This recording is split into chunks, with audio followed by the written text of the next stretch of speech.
Hej, mit navn er GameGuard. Nu skal vi vise jer, hvordan man finder en Steam-ID, hvis I ikke allerede kan finde ud af det. I starter selvfølgelig med at logge ind på Steam-account. Når I så er logget ind på jeres Steam-account, så højreklikker I ned i bunden på Steam-ikonet og trykker indstillinger. Så når I kommer ind på indstillinger, så trykker I på grænseflade. Når I så er herinde, så skal der være et flueben på vis Steam-adresse, din er tilgængelig. Så skal der være et flueben på. Trykker I OK. Så højreklikker I ned i bunden på Steam-ikonet igen og trykker fællesskab.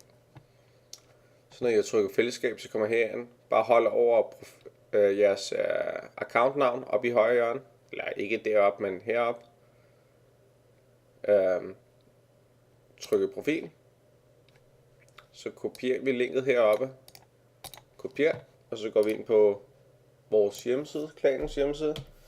Hvis I ikke allerede er det, så går jeg bare ind, flexgamers.dk. Holder over information. Ned ved hjælp. Og trykker Steam-ID. Så ved punkt 10 er der et link. Trykker bare på det. Trykker det. Trykker vi her. Højreklik. Indsæt. Søg. Der har du dit Steam-ID. Svært er det ikke.